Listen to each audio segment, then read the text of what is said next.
අද මම කතා කරන්න බලාපොරොත්තු වෙන්නේ ඔයාලා අහලා තියෙන විදිහ ලැන්ඩින් පේජ් එකක් කියන්නේ මොකක්ද කියලා. කියන්නේ වෙබ්සයිට් එකක්ම තමයි එක පැත්තකින් ගත්තාම. ඒ කියන්නේ අපි දැන් වෙබ්සයිට් එකට ගත්තාම ගොඩක් ඩීටේල්ස් ඇඩ් කරන්න පුළුවන් නේ. සමහර වෙබ්සයිට් තියෙනවා අවුරුදු ගානක් තිස්සේ ඒක මේන්ටේන් වෙවි යනවා, ඩීටේල් අප්ඩේට් වෙවි. සමහර ඒ කියන්නේ අපිට හිස්ටරි එකක් ඒක බලා ගන්න පුළුවන්. අපි කියමුකෝ 2021 මුල වගේ පෝස්ට් එකක්, එහෙම නැත්නම් 2020 වගේ පෝස්ට් එහෙම තියෙන වෙබ්සයිට් උත් තියෙනවා. එයාගේ හිස්ටරි එක තියාගෙන සමහරට ඒ පෝස්ට් අප්ඩේට් කරගෙන යනවා සමහරු.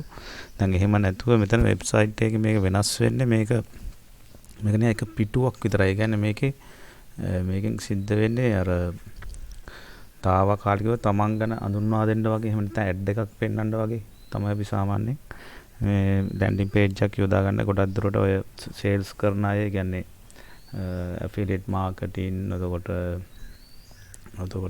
ඩ්‍රොප් ෂිපින් කරන අයටත් මේක කරන්න පුළුවන්. ඊට අමතරව බිස්නස් සම්බන්ධව ඒ ෆීල්ඩ් එකේ ඉන්න ගොඩක් අයට තමන් ගැන අඳුන්වා දෙන්න තමන් මොනවද කරන්නේ, එතකොට තමන්ගේ කන්ටැක්ට්ස් මොනවද, එතකොට තමන්ගේ ප්‍රොඩක්ට් එකක් මොන හරි තියෙනවා නම් ඒව මොනවද, ඒ වගේ තියෙන රූප සටහන්, ඒ වගේ දේවල් දැනුම් දෙන්න තමයි අපි සාමාන්‍ය ලැන්ඩින් පේජ් එක පාවිච්චි කරන්නේ. ඉතින් ලැන්ඩින් පේජ් අපිට කියන්නේ ඒ සේවා සපයන වෙබ්සයිට්ස් ගොඩක් තියෙනවා. ඒ අතරින් ගොඩක්ම ප්‍රසිද්ධ එකක් තමයි මේ මට ඔයාලා අහලත් ඇති Convertkit කියලා තමයි අපිට ඒකට කියන්නේ. ඉතින් මෙන්න මේ විදිහට තමයි දැන් මම මේ account එකට log වෙලා ඉන්නේ මේ අවස්ථාවේදී. ඉතින් මේ ඔයාලා account එකට යද්දි මෙන්න මේ විදිහට තමයි එන්නේ. මුලින් register වෙලා නැත්නම් මෙතෙන් register වෙන්න simple විදිහට register වෙන්න පුළුවන්. ඉතින් ගියාට පස්සේ ඔයාලට මෙතන පේනවා ඇති මෙහෙම template වගේක් තියෙනවා. හරිම සිම්පල්, මේක ඕන කෙනෙකුටම හදා ගන්න පුළුවන්. දැන් ඔයාලට පේනවා ඇති preview එකේ මෙහෙම. දැන් මේක email marketing වගේ කරන අයට මෙතනදී පුළුවන් email collect කරගන්න. ඒ කියන්නේ මේක අවශ්‍ය කෙනෙක් ඉන්නවා නම් එයාට මේ page එක ඇතුළට log වෙන්න අනිවාර්යෙන් එයාගේ email එක දෙන්න ඕනේ. මෙතනින් email එක දීලා මෙතනින් යන්න පුළුවන්. එතකොට එයාගේ email එක අපිට email එකක් විදිහට මෙතන Convertkit එකෙන් එවනවා. එතකොට අපිට ඒක පාවිච්චි කරන්න පුළුවන් email marketing වලට. ඒ කියන්නේ තමන්ගේ මොකක් හරි ප්‍රොඩක්ට් එකක් තියෙනවා නම් ඒ ගැන ඇඩ් එකක් හදලා අපිට එකපාර එක email කීපයකට send වෙන්න යවන්න පුළුවන්. ඉතින් email marketing වලදී වෙන්නේ ඒ වගේ දේවල්. ඉතින් ගොඩක්ම වැදගත් මෙන්න මේක తాවකාලික වෙබ් පිටුවක් වගේ දෙයක් තමයි මේකදී වෙන්නේ. ඉතින් මේ ගොඩක් අය මේක යූස් කරනවා. මේ ගොඩක් ප්‍රසිද්ධයි. ගොඩක් අය දන්නවා සාමාන්‍ය මේ ෆීල්ඩ් එකේ ඉන්න අය. මට හිතුණා මේ ගැන දන්න අයත් ඇති කියලා. ඉතින් ඒ හින්දා තමයි අද මේ වීඩියෝ එක ගේන්න හිතුවේ මේ විදිහට. අපි all template කියලා තමයි මෙතන තියෙන්නේ. අපි උදාහරණයක් විදිහට මේක ගොන්න preview එකක් ඉස්සර බලන්න පුළුවන්.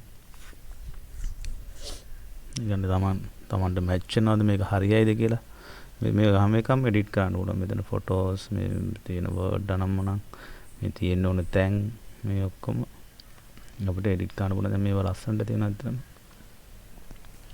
ලොකුට අපිට edit කරන්න දෙයක්වත් නැහැ. ඉතින් නම දීලා email address එක දීලා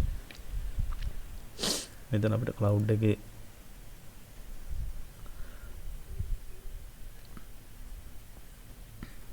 විස්තර අපිට දෙන්න පුළුවන්. Spotify එකේ ඉතින් subscribe කරන්න කියලා මෙතන අපිට ad එකක් වගේ දෙන්න පුළුවන්.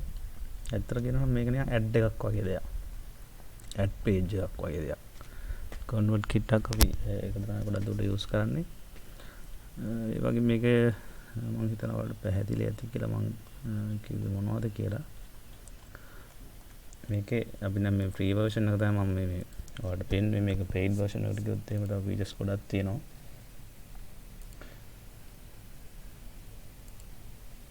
ඉතින් අප්ග්‍රේඩ් කියලා මෙතන තියෙනවා. ඒක $30ක් වෙනවා monthly. ඒකට මේක අපි හරියට ඒ කියන්නේ බිස්නස් එකට අපි යොදා ගන්නවා නම් මේ $30 අපිට ඇත්තටම පාඩුවක් නැහැ. මේක අපි දැන් ප්‍රොඩක්ට් 30ක් අපි යූස් කරනවා නම් අපිට මේ පිටු 30ක් යූස් කරන්න පුළුවන්. ඒ 30 හරියට ක්‍රියේට් කරලා අපිට දැන් මේක අපි මේකට URL එක අපිට ප්‍රසිද්ධ කරා නම් ඇත්තටම අපි නිකන් ඇඩ් එකක් දැම්මා වගේ වෙනවා. එහෙම නැත්නම් අපිට Google ඇඩ් එකක් ක්‍රියේට් කරලා ඒකට මේක page එක link කරලා එහෙම කරන්න පුළුවන් අපිට. ඉතින් මේක ගොඩක් අය යූස් කරනවා. ඉතින් ගොඩක් ප්‍රසිද්ධයි. මම හිතනවා අද වීඩියෝ එක ගොඩක් වැදගත් වෙන්න ඇති කියලා. ඉතින් මේක සාමාන්‍යයෙන් affiliate marketing වගේ කරන අය ඉන්නවනම් මේක අනිවාර්යෙන් use කරන්න. මේක ගොඩක් වැදගත්. මේක ගොඩක් ප්‍රසිද්ධයි. ඒ වගේම ගොඩක් දේවල් වලට යොදා ගන්න පුළුවන්. තමන්ගේ business එකට තමන්ගේ personal දෙයක් වුණත් මේකට පාවිච්චි කරන්න පුළුවන්. තමන් ගැන හඳුන්වා දෙන්න වගේ. ඉතින් මම හිතනවා අද වීඩියෝ එක ඔයාලට වැදගත් වෙන්න ඇති කියලා මොන හරි දෙයක් ඉගෙන ගන්න ඇති කියලා. ඉතින් මම ඉස්සරහට ඊමැනි ගැන ඊමැනි සයිට්ස් ගැන ගොඩක් වීඩියෝස් කරන්න බලාපොරොත්තු වෙනවා. ඉතින් මේ ඊමැනි ගැන අද මේ කාලෙකින් තමයි ඊමැනි ගැන මේ වගේ වීඩියෝ එකක් ගේන්න හම්බුනේ. ඉතින් ඉදිරියට මම දිගටම වෙබ්සයිට්ස් ගැන මේ විදිහට ගේනවා. ඒ කියන්නේ affiliate marketing වලට අවශ්‍ය වෙබ්සයිට්ස් තියෙනවා. drop shipping වලට එතකොට අපිට YouTube කරනවා නම් ඒ අයට ඕන දේවල් ඒවට ඕන tool නම්මන. ඉතින් ඒ හැමදේම මම ඉදිරියේදී ඔයාලත් එක්ක share කරන්න බලාපොරොත්තු වෙනවා. ඉතින් තාමත් මගේ YouTube channel එක subscribe කරන්න නැත්නම් subscribe කරන්න. ඉදිරියේදී මම ඔයාලට ගොඩක් ලොකු දෙයක් කරන්න බලාපොරොත්තු ඉන්නවා. ගොඩක් මගේ දැනුම share කරන්න බලාපොරොත්තු ඉන්නවා. ඉතින් මේ ටිකේ එක දිගට මට වීඩියෝස් ගේන්න බැරි වුණා. ඉතින් මම කරන ජොබ් එකත් එක්ක සහ මට ඩරිනුත් තියෙනවා. ඉතින් ඒත් එක්ක කරන්න අමාරු තත්ත්වයක් තියෙනවා. මම ඒක කොහොම හරි මගේ දැනුම ඔයාලත් එක්ක share කරගන්නවා. දිගටම මගේ වීඩියෝස් බලන්න ඕන නම් අනිවාර්යෙන්ම notification bell එකත් click කරලා තියාගන්න. වීඩියෝ එක හොඳ නම් like එකක් දාන්න. නොදන්න අයෙකුට දැනගන්න share කරන්න. එහෙනම් ඔයාලට සුබ දවසක්.